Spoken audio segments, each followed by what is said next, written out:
So I think we'll go ahead and get started here. I'm going to do something a little bit unusual. We have one speaker today, but I'm actually going to introduce two people. So the goal here is to introduce the department to two new bioinformatics analysts that have been hired in collaboration with RIS, or Research Informatics Support Services, at the Minnesota Supercomputing Institute. So Christy Henzler and Rendon Yang are the two people that were hired to fulfill this role. So Christy obtained her Ph.D. degree at Duke University and then conducted postdoctoral training at University of California, Santa Barbara, where she looked at microRNA networks and regulation in mouse development. Rendong obtained his Ph.D. degree from Chinese Agricultural University, and then he conducted his postdoctoral training at Emory University. And so Rendong specializes in genomic structural variation as well as epigenetic regulation. And so these two individuals have pretty broad expertise in the sorts of data analysis that are required for the data sets that are coming off of the next generation sequencing instruments. So the framework that we have in the department now is that Christy and Rendong are supporting clinical genomics, rollout of clinical genomics services within the molecular diagnostics lab in collaboration with Bharat Thagarajan and Betsy Hirsch. But Christy and Rendong are also supporting research informatics for those of us that have heavy genomic needs in our labs. And so Christy and Rendong are going to discuss the framework of this new collaboration and also discuss some of the work that they've been doing in collaboration with Bharat to get these clinical genomics assays up and running. So without further ado, Christy, we look forward to your talk. Thanks, Scott. So let me just start by saying that... Turn the microphone off. Yeah, probably for the best. Sure. Can you hear me in the back? All right, I want to start off by saying that I have no financial disclosures. And also to encourage everybody, I know this group doesn't need too much encouragement, but if you have any questions or I start speaking jargon or something, to just raise your hand and ask.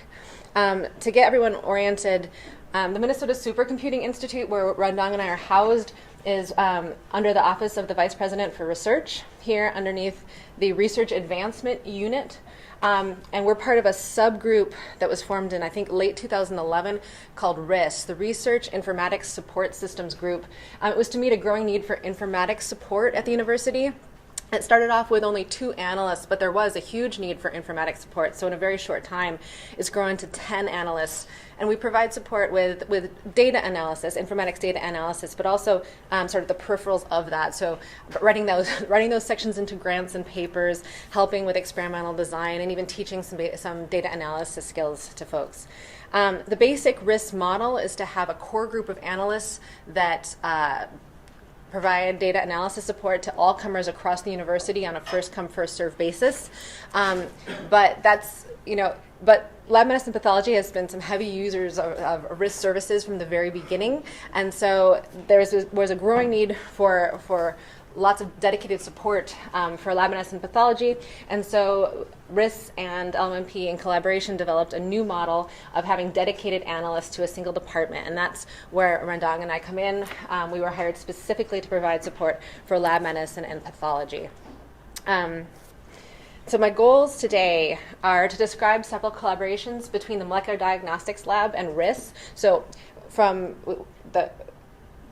this has been a collaboration that's been ongoing for a couple of years now and actually sort of precipitated the need for Rendong and I to be hired. So I'm going to start talking about those initial projects and then how those have evolved over time into the work we're currently doing to develop clinical genomic diagnostic tests. And then at the end, I'll talk a little bit about sort of the general way these types of genomic data and bioinformatics analyses can be applied to all sorts of different questions in both research and clinical settings. So next generation sequencing, as you all know, has been revolutionizing the way we look at genetics as a whole. And the Molecular Diagnostic Lab wanted to move into using next generation sequencing, or NGS testing, for diagnostic testing. But this is a big project switching over to this. And so a clinical genetics core was developed consisting of members of the Molecular Diagnostic Lab, the Genomics Center, and the Supercomputing Institute. And this was about 2 years ago, I believe. and they collaborated on the development of an initial diagnostic panel to replace the single gene Sanger sequencing they were doing. So that was initially an inherited disease panel that was only doing mutation detection. More recently, we've developed a copy number variation algorithm to also look at copy number variation in NGS data. These are both for inherited disease, and then most recently, there's currently a panel under development for detecting somatic mutations in cancer. So I'm going to kind of go through these different projects. So diagnosing inherited disease. Sanger sequencing has long been the gold standard for testing inherited disease, but it has some significant drawbacks. The main one is that you can only assay a single gene or part of a gene exon at a time. You need to design specific primers for what you're actually targeting. And so if you have many genes that need to be sequenced, if you have someone who you suspect has a particular disease that could be caused by a suite of genes, then it becomes really time-consuming and expensive. So that precipitates the idea to switch to next generation sequencing, because NGS can sequence many genes and many individuals simultaneously, and for that type of assay it becomes much, much more cost effective. But the technology is fundamentally different from Sanger sequencing, and it requires more sophisticated analysis, and that's where this collaboration came together. And so the idea was to develop a CLIA-certified sequencing workflow, so everything from the DNA collection to the actual analysis of the data and reporting back to the patients, and then to analyze the data to detect mutations, starting with just single nucleotide polymorphisms and small insertions and deletions. So just to review, if these are sequencing data from a suite of different people, an insertion in relation to the reference would be something like those T's there. A deletion, again, in relation to the reference, would look like that in the sequencing data. Again, insertions and deletions, telling whether it's an insertion or a deletion is always in comparison to something else. So it's not always clear whether you have an insertion or a deletion. So we tend to use a blanket term of indel. And then SNPs are single nucleotide polymorphisms. They're single point mutations in the data. So those are the initial types of small insertions and deletions and SNPs that we're trying to detect in patient data. Now, when you do Sanger sequencing, you do your PCR, you amplify up your gene, you send it for sequencing, and you get back something that looks like this. And you can easily see, based on the chromatogram, oh, geez, don't do that. Sorry, guys. You can easily see where individual SNPs are located. And this is something that comes with a very low error rate. It can be as low as 0.001%. And it can be very easy to actually analyze that data. Next generation sequencing doesn't work quite that way. So I'm going to start. I'm going to go over the entire approach to diagnosing genetic disease with NGS by starting by reviewing how it actually works briefly. So you take your DNA and then you fragment it, and you ligate adapters to the end that allow you to manipulate all the DNA. So at this point, you have the whole genome fragmented into smaller sizes. You can bind the DNA to what's called a flow cell. This is obviously not to scale. Millions and millions of fragments of DNA bind to a single flow cell, and then it's placed in, it then undergoes amplification and sequencing, where all of those fragments are sequenced simultaneously. So what you get back is just this giant file with lots and lots and lots of data from random fragments across the genome. And that's what we call raw reads. And so then the challenge is to take those raw reads and make sense of them. There are different types of reads you can get. You can get single end, where only one end of your DNA fragment is sequenced. More commonly these days we use paired end, where you have just the two ends of a longer fragment that are sequenced. The reason to do that is reads can vary in length from 500 to 50 to 300 bases, but there's a trade-off in the length of the read versus the number of reads you get. And so generally speaking, we like to do paired end reads of about maybe 100 bases, sequencing from both ends. The idea being that you have a known fragment size of, say, 300 bases. You sequence 50 bases from each end. You end up with a 200 base insert about, and then you have a very clear mapping problem of you want to take each of those two reads of 50 bases and map them to places in the genome that are about 200 bases apart, and that allows you to more uniquely ascertain where these reads might be in the human genome than if you had a single read alone. Does that make sense? So 100 base pair long paired end reads perform really well for this type of assay, and so that's what we've used. So what does this data look like? just a little background. This is what next-generation sequencing data can look like in one of the different viewers that have been made for this purpose. These gray bars are the individual reads. I'm not sure if the people in the back can see, but the forward read is actually on the right side. It has a little triangle on it. It's pointing that direction. It shows you that it's a forward read. The reverse read, it has the little triangle on the left side, showing you the directionality of the read. These are paired reads. And this colored line down at the bottom is the reference sequence, and the blue line shows the ref-seq genes, so the known annotation for that region of the genome. The thicker pieces are exons, the thinner piece is the UTR, and then the really thin piece in the middle would be the intron. Does that all make sense? Cool. All right, so one of the drawbacks theoretically to next-generation sequencing is that the error rate can be as high as 0.1 to 1%, which seems shockingly high compared to something like Sanger sequencing. But because you're sequencing millions of reads and they're randomly fragmented, you end up with many, many reads, ideally, covering every single nucleotide that you want to assay. And that's what we call coverage. So it's the number of reads at a particular position.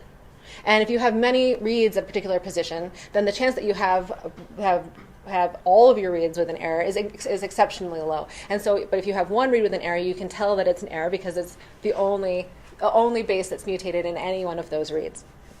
So in this example where that black line goes up in the middle, there are 12 reads that overlap that single nucleotide position. So this is what we would call 12x coverage. When we're dealing with clinical samples, we need to have a minimum of 20x coverage in order to have confidence that any variants we're seeing, that we'll have the power to detect a true variant versus an error. So far I've talked about doing this to the whole genome. But if you need to get 20x coverage, for the genes you're interested in, then it doesn't make a whole lot of sense to do the whole genome, as long as you're not interested in actually looking at the whole genome. And clinically, we don't want to do that yet. And so we did something called targeted resequencing. So instead of just sequencing the whole genome, you enrich your sample before you sequence it for just the genes of interest. So this because you've limited down the DNA you're actually sequencing to a more limited subset, for the same number of reads off the sequencer, you get deeper coverage in the regions you're interested in, and we're more likely to be able to call mutations, to confidently detect mutations in particular regions. So it ends up being a cheaper way of doing it. And so for this initial panel, we did targeted resequencing using a SureSelect kit, which is basically a way of fragmenting your DNA and then using bait RNA sequences of 80 to 120 bases. Ours were 120 that bind to the regions of interest in an overlapping way. They have they're biotinylated RNA.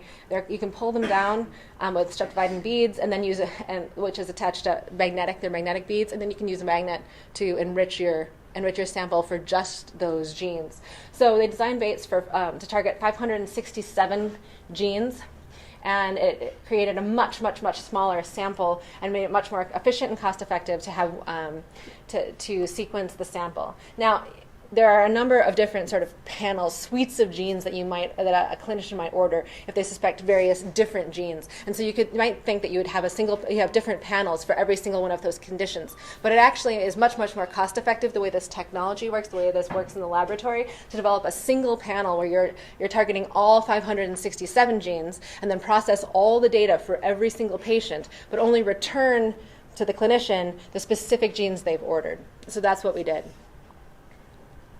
And so this is what the order form looked like. They went live with this, I believe, a year and a half ago.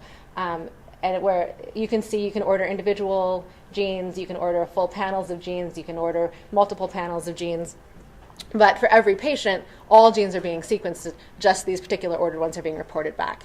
So when it actually comes down to it, this is how the analysis pipeline works.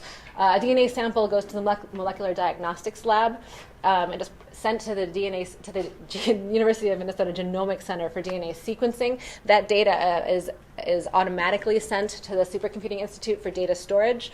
It's processed via a process I'll be describing next through Amazon Web Services, and then the variant and CNV calls are sent back to the diagnostics lab for interpretation.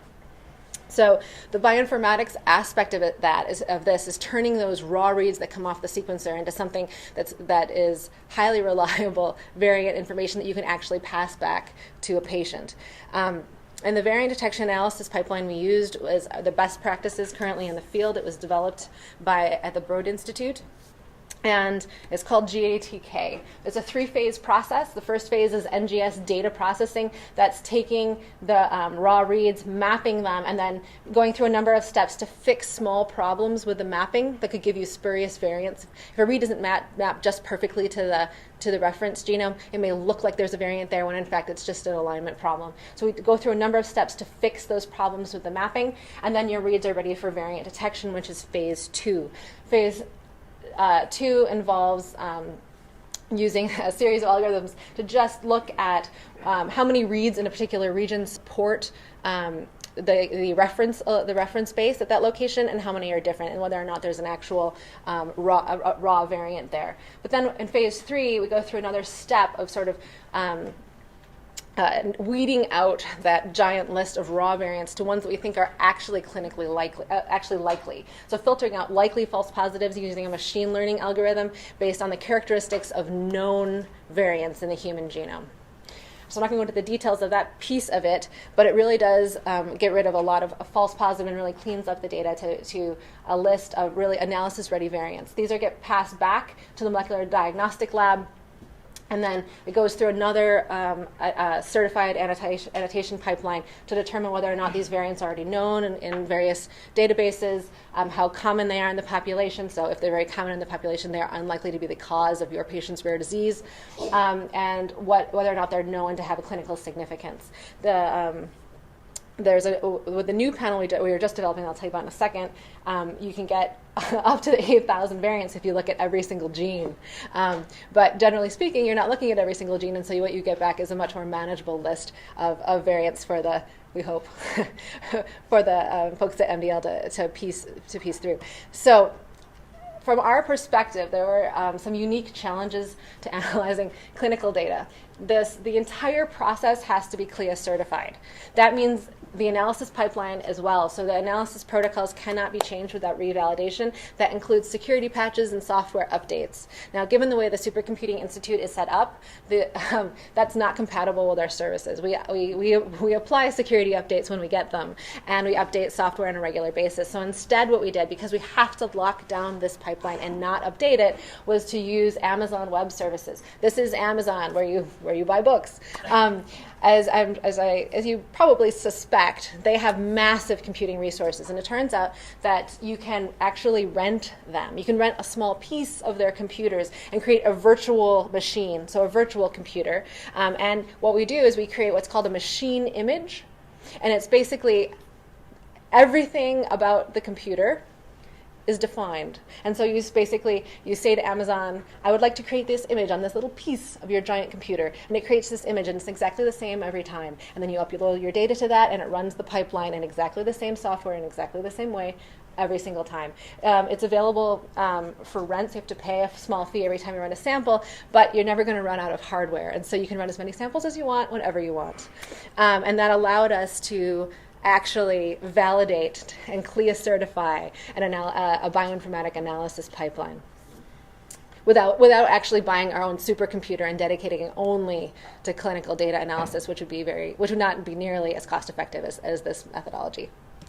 So the original gene panel was 567 genes, and it was a success. There were about, I think, 450 samples that were run. But this last time it came time to order more of these targeted resequencing reactions, we decided that it was time to move up, that there are more genes identified all the time that are clinically relevant, and we've had requests from clinicians for specific genes that were left off the original panel. And so after experimenting with developing our own panels and looking into other options, we decided to go with the TrueSight 1 panel, which is an Illumina panel. It's considered a medical exome. It's about 4,800 genes. However, it looks like their bioinformaticists just simply went to the online Mendelian inheritance in man database and pulled down everything. But you don't have to actually cause disease to be in OMIM. You just have to have an associated phenotype. So there are actually genes in this panel for such clinically relevant things as underarm odor and earwax type, which we probably won't have ordered actually. But we think there's probably about 2,800 genes that are actually truly medically relevant on this panel. So we're really scaling up at this phase. We also have a whole exome panel in the works. That's going to be enormous, as you might suspect. It's 19,000 genes, a little over 200,000 exons. It'll give you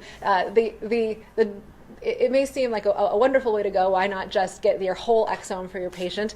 But in general, it's just easier to parse through the data and figure out what might actually be going on if you have a smaller, more focused panel of genes you know are actually medically relevant. When you have something like a whole exome, you end up getting a lot of variants that come back of uncertain clinical significance that could possibly, maybe be what's causing your disease. And so it ends up being a bit more challenging for the folks at MDL to parse through. But that is coming, and so that will be another opportunity for people if these initial smaller panels don't come back with any kind of variants that explain whatever you're seeing in a patient, that the whole exome is then another option for looking.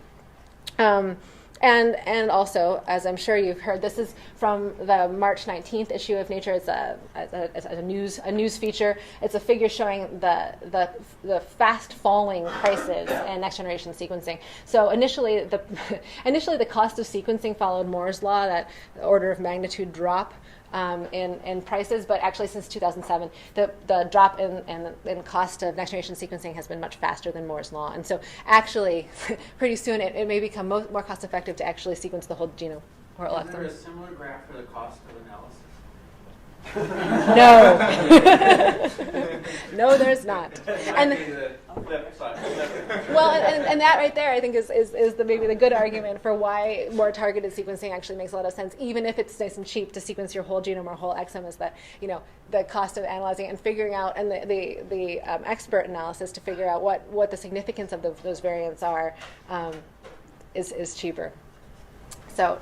So the $1,000 genome, I'm sure you heard in the news, is not far off, but there are reasons to still stick to these focus panels. Okay, so that was this detection pipeline I just went through was only to detect SNPs and small indels, but there are plenty of conditions where larger indels are really what you tend to see, and so we call those copy number variants. Or CNVs, and we set about basically trying to come up with a pipeline that would also detect these. This is bioinformatically much more challenging, though, which is why it was not initially included. In fact, RIS developed. This is over the last probably year and a half. So well before I arrived, a new method was developed by RIS analysts Gateria Ansongo and Kevin Silverstein. Using NGS for CNV detection is particularly useful because traditional methods like FISH and ACGH are very good, but they have a lower limit of about 100 kb. And so if you're looking for single exon deletions, that's not going to work for you. But you can do that with NGS. So we wanted to do it with existing panels. They're targeted resequencing. Most techniques for looking at this type of thing are developed for whole genome sequencing data, and their performance just isn't good enough for clinical use. They have a high false positive rate. That's an ongoing problem with CNV detection. Conceptually, this is not a complex problem. Again, this is looking at it in the IG viewer kind of way. All the gray bars here. The gray bars here are the reads in a particular location. You can see here's an exon. These were the baits that were used to capture that exon, and you end up having a lot of reads in both samples. This is a histogram of the coverage of the reads in that area. You can see both samples have a lot of reads here. But in these exons, you can see that while there were baits to actually pull down DNA there, and while the normal sample does have great coverage, comparable coverage to over here, this sample has way fewer reads, and the histogram is basically completely flat and non-existent. And that's what it looks like in next-generation sequencing when you have a small deletion. It doesn't seem like it would be that tricky, but there are some major challenges associated. Number one is scaling up. You can see that if you actually go and look at the data, but we need to apply this to at least 10,000 or 60,000 exons with our current panel. And the data is not always as clean as in that example. And so this is a method for detecting CNVs that was published last year. And I wanted to highlight a couple things. So this is the blue line is sensitivity of the test, and the red line is precision. This is deletion size on the x-axis. So once you get below 6, so the precision here, down in this region of less than 600 kb, gets quite poor. So we're down below 40%, or between 30 and 40% precision. And that's, I mean, that's cutting edge precision for this. That's why this was published, is that it was a better method than what was currently out there. But most of the 97% of the exons in the CLIA capture are less than 600 base pairs, and so that's what we're dealing with, is down in this range here. This is where we'd like to detect CNVs, and that's where the performance is particularly poor. In fact, in their validation, where they were showing how good the method was, they actually found more false positives than true positives. And I say this not to make fun of this method, but just to illustrate how bioinformatically challenging this actually is, and why they set about to actually develop our own in-house method for CNV detection. There are a couple different ways you can approach it. The way they chose to approach it was to determine the coverage in a sample at a particular gene, and then determine coverage in a control sample. This is the same reference sample. It's from the HapMap project. No known CNVs. It'll be run in every single sequencing run. It'll be run as an in-lane control. So compare the coverage between the sample and control. So if there's a deletion, a heterozygous deletion, you expect there to be half as many reads in the sample as in the control. If it's a homozygous deletion, you expect there to be no reads. So you have the ratio to be 0 in the sample to control. But there's some practical considerations. Can you be sure your control is actually normal? The way we're doing that is we're using this HapMap sample with no known CNVs, but we'll also be keeping an eye on it. And also how close to 0.5 or 0 your ratio should be. There's noise associated with sequencing coverage. It's not going to be exactly 0.5. And then another problem, how to detect true deletion versus mismapping due to homologs. So regions of the genome that are very similar, you have these short 100 base pair reads. Sometimes it's tricky to determine where exactly that read will go. And different sequencing algorithms handle that in different ways. And it actually can affect your call, because if you have two different regions and the read maps equally on both regions, either the read will get thrown away completely, or it'll get allocated in halves.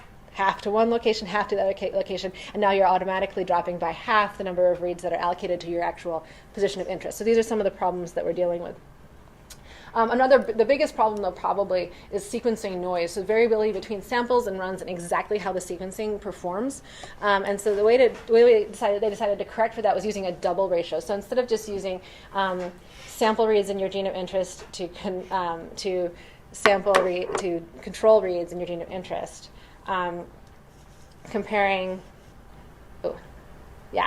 a double ratio where you've got your sample reads in your gene of interest to sample reads, the sample still, comparing it to a reference gene.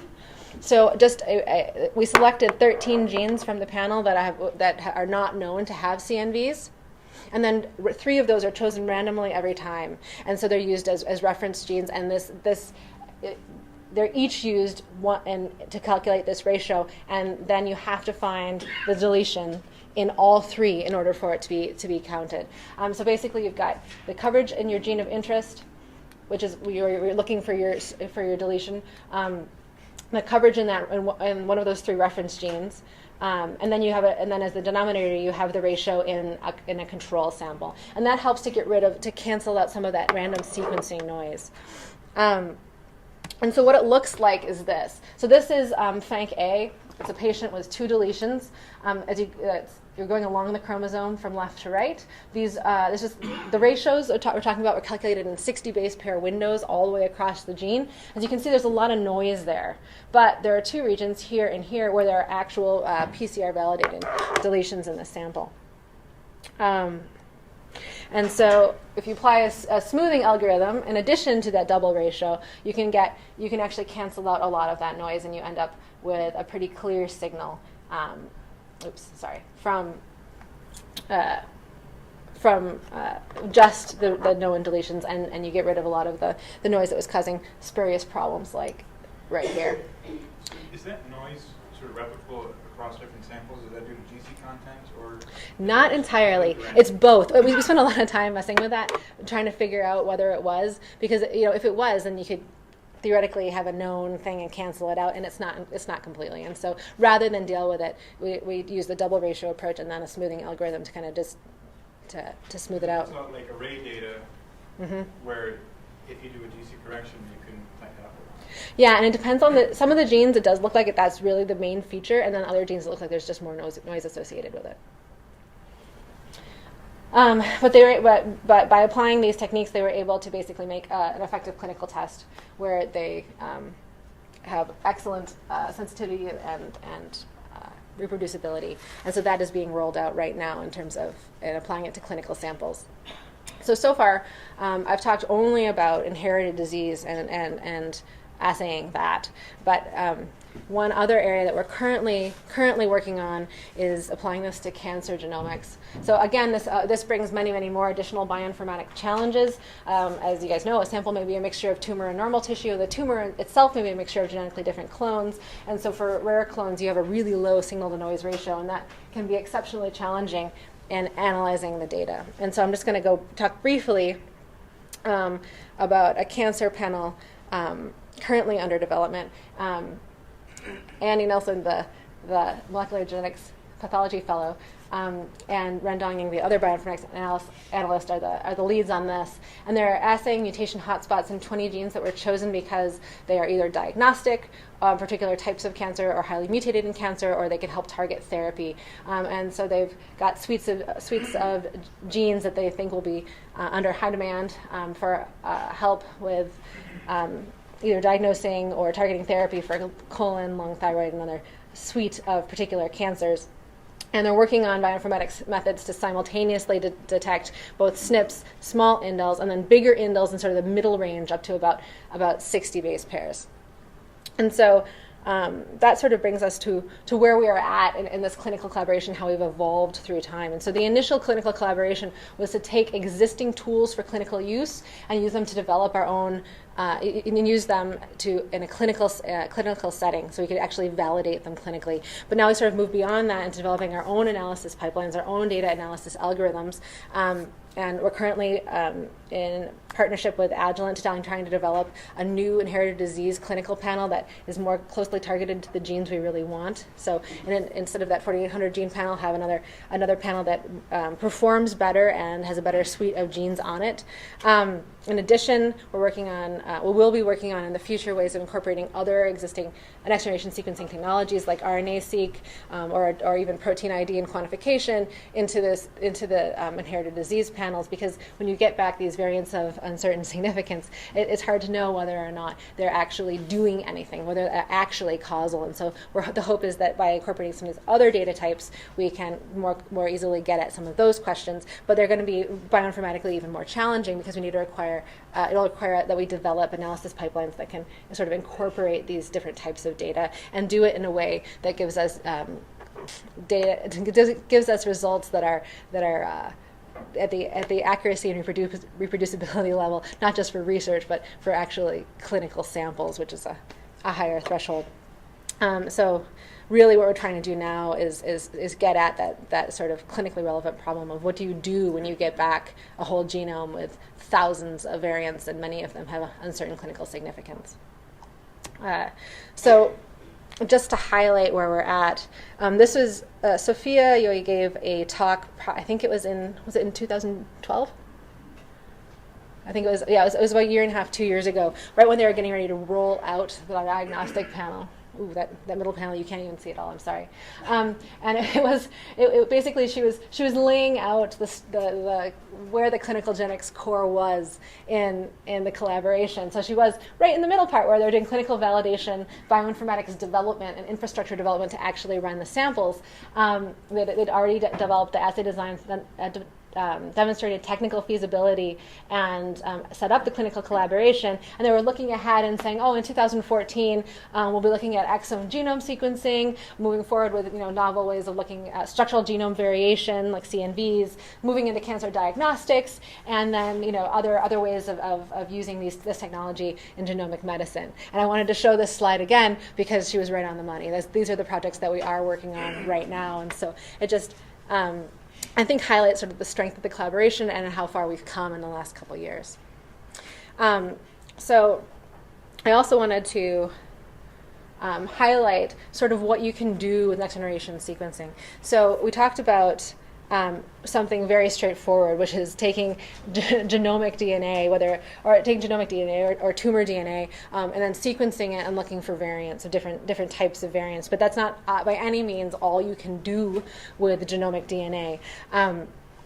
And so there are a whole bunch of different applications that, once you have this sort of baseline vanilla workflow down, you can elaborate and do a lot of other interesting things. So, other ones that you may have heard of or are very familiar with are things like RNA-seq, where you take RNA, you turn it into cDNA, you sequence it, you can get expression profiles or transcriptomic data about the different expression levels of various genes, data about the expression levels of various isoforms or splice variants of genes, and sort of dig down into what's going on. You can apply some of the same library creation tools, so target it only to a subset of genes the way you talked about for the clinical panels. You can do ChIP-seq, so chromatin immunoprecipitation of your favorite DNA binding protein and figure out where it's binding in the genome. You can do some complicated assays with that and look at the different places, figure out the protein DNA interactions for the different proteins you're interested in. You can do targeted resequencing for looking for polymorphisms within populations. You can do methyl sequencing to look at epigenomics, look at where different pieces of DNA are methylated and how that relates to various genes. You can combine some of these technologies to look at how that affects expression, how that affects the actual, where your transcription factors are binding on it using ChIP-seq. So there are a number of different ways that you can sort of combine all of these different technologies into really more sophisticated analyses to get at really complex research problems. In addition, there's things like metagenomic sequencing, where if you have any kind of sample where it's just a mix of organisms, whether it's soil, as in this case, or gut fauna, you can just simply take the sample and sequence it whole hog, and then use bioinformatics techniques to figure out what types of organisms are in there. So basically going in completely blind and saying, well, I know there's a lot of species in there, but I don't know what they are, and I don't know what the diversity is, but we'd really like to know. We'd like to know how the gut fauna varies between patients or whatever, that you can go in and apply these techniques to profile those communities. And then finally, population genotyping, so basically looking at the SNPs and population level variation among samples. So there are a lot of different ways that these different technologies can be applied together and separately to do these types of analyses, and that we can help you with. So how to get support. So Rendang and I are, the way we've got it set up right now is that for sort of short analysis questions, help with experimental design or basic proposals, sort of short, sort of 1 hour type questions or problems, Rendang and I have office hours that where we'll be happy to meet with you and talk to you about any kind of genomic related issue. So you can schedule those by emailing me. That's my email there.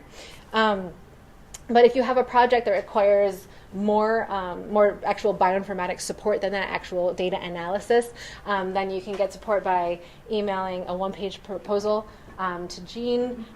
There was an email that went out in the beginning of March that highlighted what those proposals need to contain, but basically an outline of the project and the type of support and the type of data you have, and what you're envisioning us to do in that month. The idea is that Rendang and I support one clinical project and one research project every month, and we're going to be shifting on a monthly basis, just with the idea that that's about enough time that we can actually really get some serious work done on a project, but we can also sort of meet the needs of a wide array of the community in that way.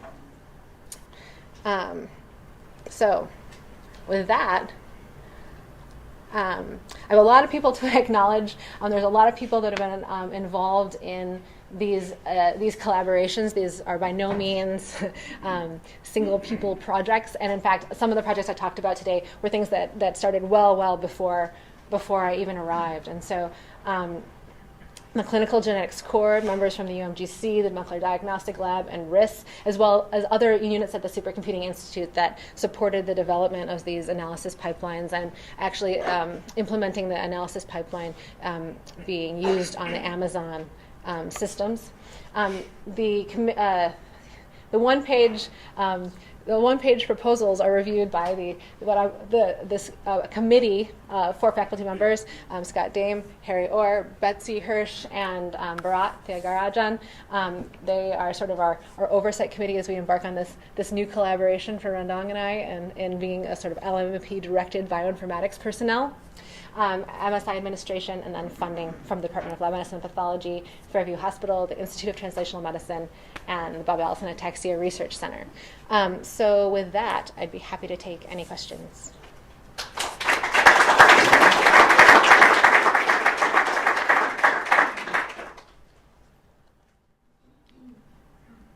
So within that suite of different NGS applications that you showed, are pretty much all of those different types of projects going on at the U of M?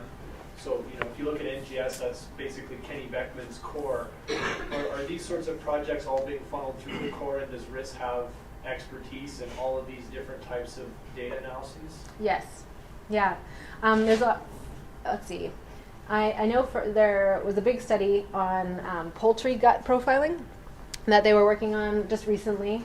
So genomic DNA is all the time. RNA-seq is all the time. ChIP-seq, we get data analysis requests all the time. Targeted resequencing is pretty common. Methyl sequencing, epigenomic stuff is becoming more common. So yeah. Because it's a big university with a lot of different diverse biology departments, someone at RIS has expertise in it, whether or not they've applied it to chickens or to people. The expertise is in the group.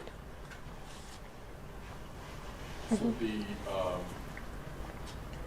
regarding the workflow and the one research or clinical research project per month, are you guys doing the ongoing just routine clinical diagnostic work, or is that being done with someone else? You mean as patient samples come in? Yeah, just patient samples. So at this point, it's all one of the advantages of going through the entire CLIA certification process and making it as automated and as possible, so it was as reproducible as possible, is that it's now basically a standalone analysis pipeline that folks at the UMGC will actually start the analysis pipeline, and then folks at the diagnostic lab pick it up midway and start it through the second piece.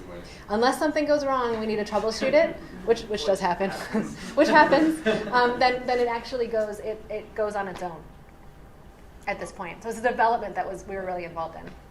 Just a comment to everybody. So when we first were thinking about doing this, decision was to try to either hire people in our shop and have them kind of work in our silo, if you will, in doing this. But went over and talked to Jorge Bernal, who's the director of the Supercomputer Institute, and really he kind of welcomed us with open arms. And I think with our team, we decided the best thing would be to kind of deploy people in their playing field, in their shop, because of the cross sort of fertilization and the kind of content experts all banging around together in one place, and it's obviously was the right decision. So it's really nice to see this laid out. So thank you. Thank you. And it's also good for us to have to cross Washington Avenue once in a while to go. Look both ways when you're crossing. Yeah, there are trains.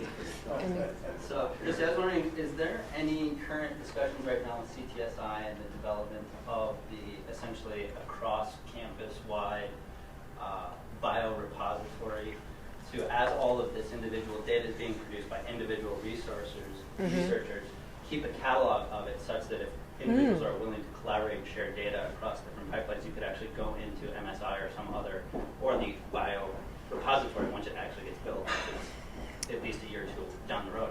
But so that you could actually, essentially mine data that's already in-house, in campus.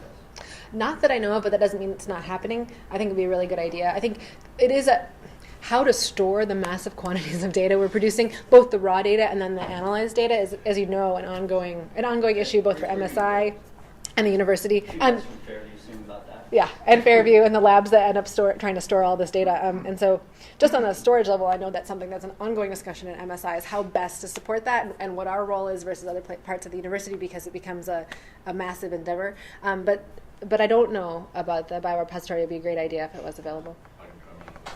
So Rod and I, and then some other people, Scott Ritter and I,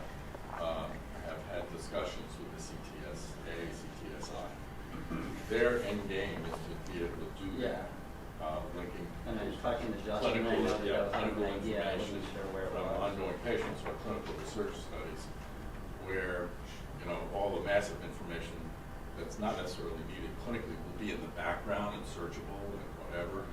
So as more information accrues over the years, people could go back and do searches. And the idea, in the cancer centers obviously, would be to get a generic consent form that would allow you to do that. It would be a change from where we have been. So I think it's very sort of forward-looking and whatever. It's sort of on the cusp of being implemented. And what I was thinking of too is not only just what, going forward as far as the sequencing that we're doing with the universal consent, but also thinking from the standpoint of even just what's actually going on right now from a pure research perspective, and whatever individual IRBs those are done on, or even if it's, even if it's just culture cells, it's just basic science. So can you tell us right today, if you've already run these clinical samples, how do people get access to this data, or do we just supply our own samples, or how is it working? So for clinical samples? Sure. So Once you said we did 500, or I don't know what that was. So even for research purposes, how to get access to those? Right. Andy, can you speak to that? No, I'm going to kick that one back to Sophia. That's somewhat problematic because there wasn't specific consent in place for those patients to consent to research for their genetic data on their sample. And that's, as Dr. Birch said, that's something we want going forward, is a consent form as part of the process of the blood draw and sample consent that my genetic information, my sample, whatever, can be used for research or not. So that going forward, you can use that data. But typically, if you go through an IRB, there's not a good method to get consent. So the only way to do it would be to somehow if you just de-identify it. But of course, HIPAA doesn't consider genetic information data. So I think you're kind of stuck in portion of the data we already have. It's somewhat difficult to get that data. In terms of the number of genomic tests, so let's say we do get to the point where we're consenting and these patients are allowing their genetic data to be mined for research purposes. How many patients undergo this sort of analysis over the course of a year? So how big could this database get if we do go in that direction? So that's growing, right, on a yearly basis? And we've done So we 450 in a year and a half? First year, correct me if I'm wrong, mid 200s, I think.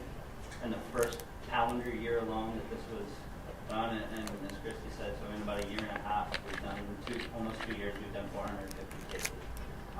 Each subsequent run, we've done about 20, 21 total runs of patients, and each subsequent run is growing as far as number of patients. We're getting to the point where we're going to be submitting up to about 9 clinical samples a week. So now it's going to be 50 a year. 52 Yeah. is your answer. I'm not good at math off the top of my head. 500 some samples, 520 some samples.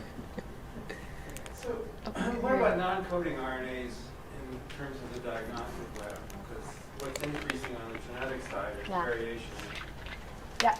So there weren't any that I know of that were included in the 567 gene panel. That was one that was developed in-house where they characterized their own genes and did it. The TrueSight one does contain, maybe 20 microRNAs, a few SNO-RNAs, and then a group of long non-coding RNAs.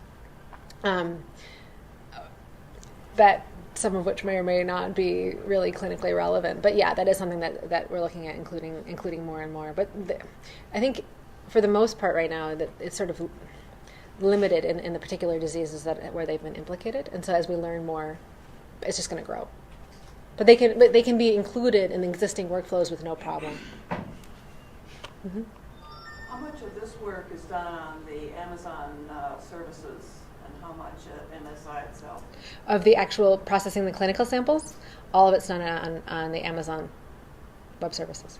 Is there any chance that changes would be in the works for us to be doing more in-house? Yeah, that's actually an ongoing project. Is basically to have it run all on MSI servers. So basically doing the same idea of these lockdown virtual images that are created at a little piece of the supercomputer when you need it, so everything is CLIA certified and locked down, but doing it in a way that is CLIA certifiable. Long term, it can get kind of challenging since you need HIPAA certified computers. That gets complicated, so it's a big project, but that's where we're working towards. Could you expand a little bit more on that, about the CLIA certification when Amazon is running the algorithms and the computers and so forth? So, sure. So the actual bioinformatic pipeline needs to be validated that it performs in the same way every time. And so basically what they did is they created this machine image which gives all, like, the operating system and all of the analysis pipeline, all of those analysis tools, the programs that run the analysis, and then that is this static image. So every time every time they launch an Amazon instance to run a particular sample, that just gets run. So basically, it sets up a little piece of the supercomputer. It applies the hardware. It applies the operating system. It installs all the software, and then it runs the sample. And so basically, it's just doing exactly the same thing every time, and it's been validated that we get the same results every time. We get the same results running it on Amazon as we do if we run it on our own systems, that everything performs in the same way each time. So you run test data sets and you validate that you get the same results back? Yes. Yeah. And that's what the CLIA validation of bioinformatic pipelines actually entails. With the DNA samples, there's all the labeling and making sure that everything moves through properly and that kind of stuff. But for the bioinformatics, it's comparing samples between a sequencing run that you get the same results, comparing samples within a sequencing run, duplicate samples that you get the same results, comparing that if you run the pipeline on different, on the system twice, that you get the same results, that kind of validation, just to prove that it's repeatable, because this is clinical samples. It's a higher standard than what people typically do for research. What about patient privacy concerns? With Amazon? Yeah. So that was a concern, but these images are created, they're private, and then they're destroyed when they come down. The data is transferred back, and then the image it ceases to exist. We also use unlinked numbers, and so yeah, they're de-identified. The NDL number is assigned within.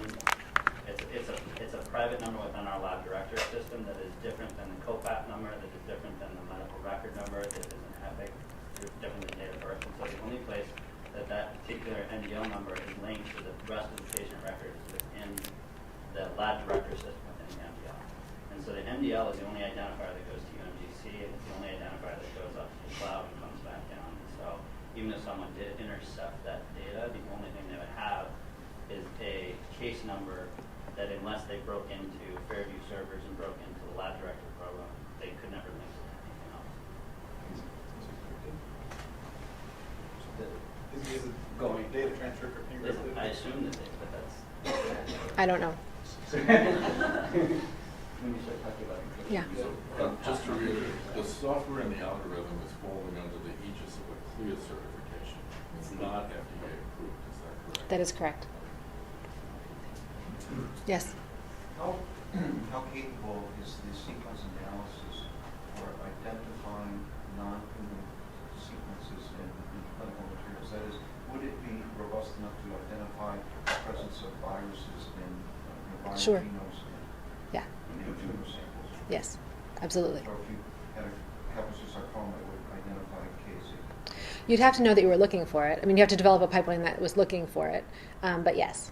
So it would have, so you'd have to specify a particular virus. No, not necessarily, but you'd have to say that it wouldn't work on the existing pipeline, because in the existing pipeline, we're only mapping against the human genome. We're not looking for any kind of other. So basically, it would just fall out in unmapped sequences. And hopefully, you'd have a higher percentage of unmapped sequences, signifying that there was something up, that there was something else in the data. But you could easily set up a system where you're mapping to a suite of viruses. That type of stuff has been done at risk in the past for. I think it was chickens, but where they were basically looking at what types of viruses were there. And then I think for humans it would be less challenging than it was for the chickens, because then they're better characterized. You have a better knowledge of what viruses are out there. And so, yeah. I mean, for identifying novel viruses in lung tumors or something, it would show up as non-matched DNA. Yes, It wouldn't match the human genome for sure, and whether or not you could exclusively identify, that depends on how good the existing viral databases are.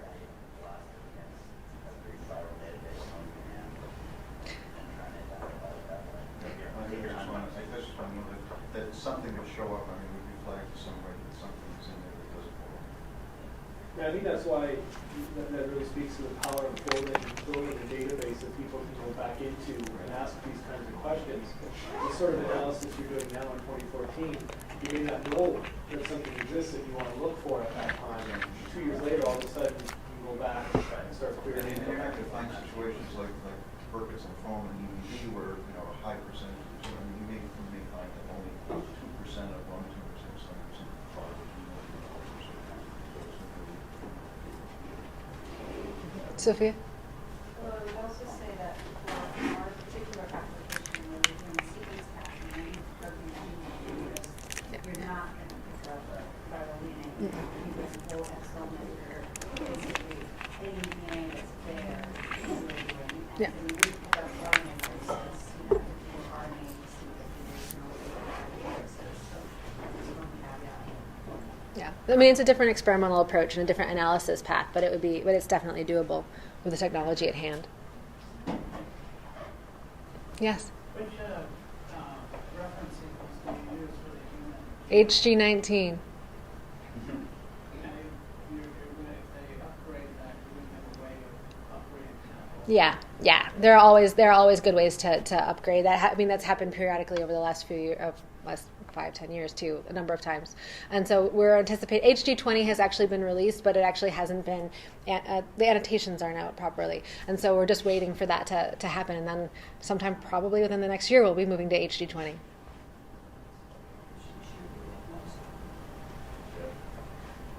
Any other questions? Thanks.